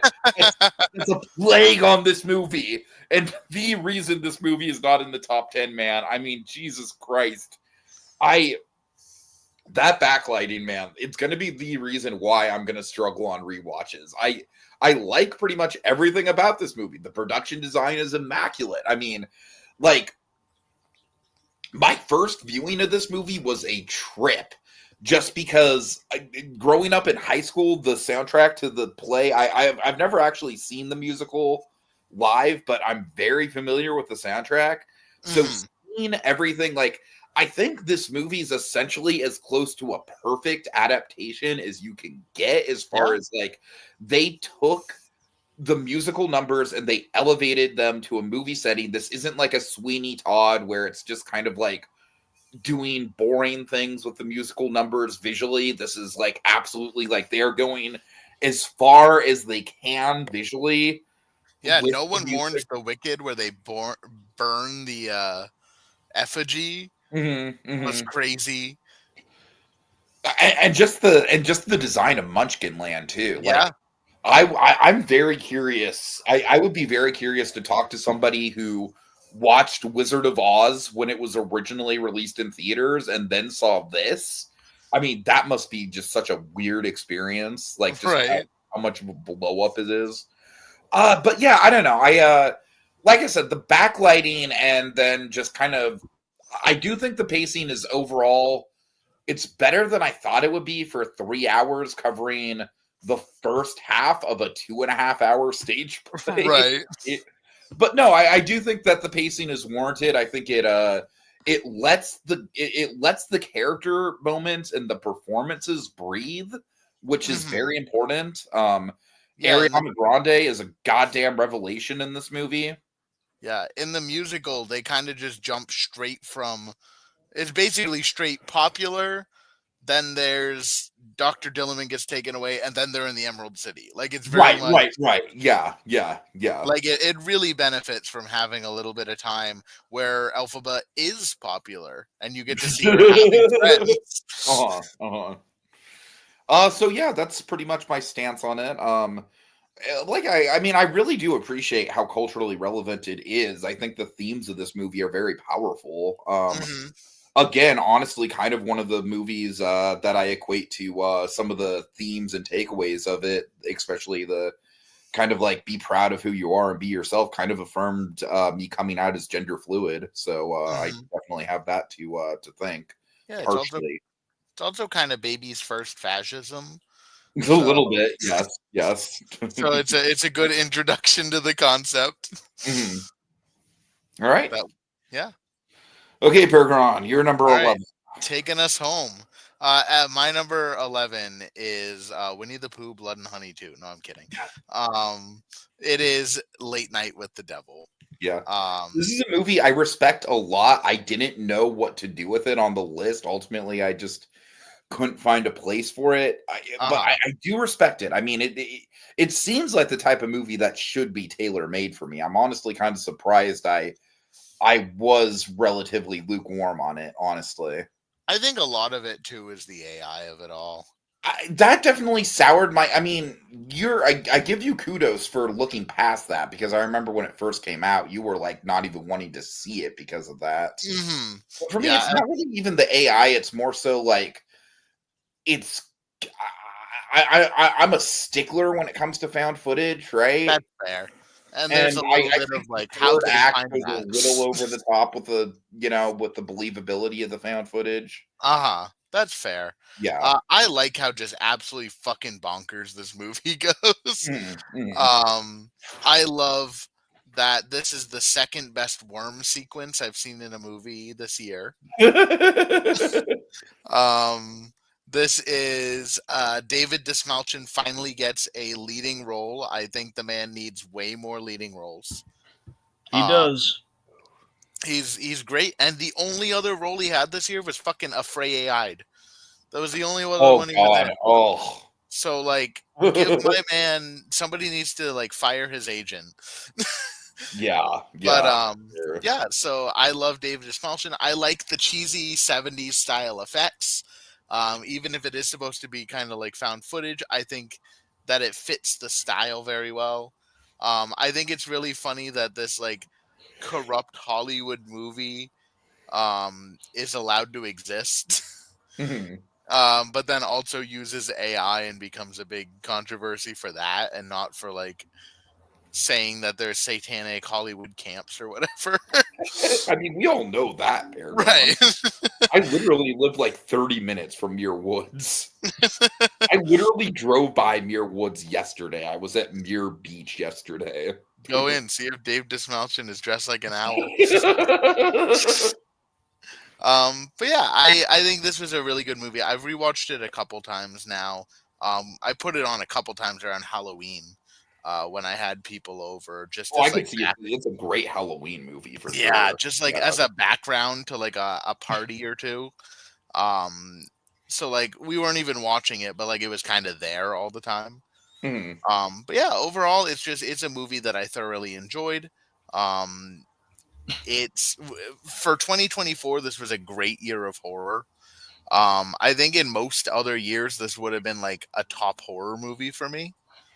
But yeah, it ended up just eking out of the top 10, and really it comes down to the AI is the reason it didn't take that number 10. And I have to stand on my principles a little bit. So it doesn't make the top 10 for that reason, but yeah, and again, I could switch this with challengers pretty readily, I think. At this point, like 11, 10, 9 or 12, 11, 10, 9 are kind of interchangeable. But that's where I got it for now. And yeah. Okay, well, let's just go over our picks one last time. Dragon, go through your list so far. Okay, not counting the honorable mentions, right? Or yeah. Do we? Okay. Number 20, Red One. Number 19, Beetlejuice. Number 18, Kingdom of the Planet of the Apes. Number 17, Knox Goes Away. Number 16, Casa Bonita Mi Amor. Number 15, Music by John Williams. Number 14, Self-Reliance. Number 13, Doc of Chucky. Number 12, Idea Man, Jim Henson. And number 11, If. All right. For me, number 20, The Bike Riders. Number 19, Juror Number 2. Number 18, Flow. Number 17, The Last Showgirl. Number 16, I Saw the TV Glow. Number 15, Memoir of a Snail. Number 14, Smile 2. Number 13, Piece by Piece. Number 12, Dee Dee. And number 11, Wicked. And for me, I've got number 20, Alien Romulus. Number 19, Dee Dee.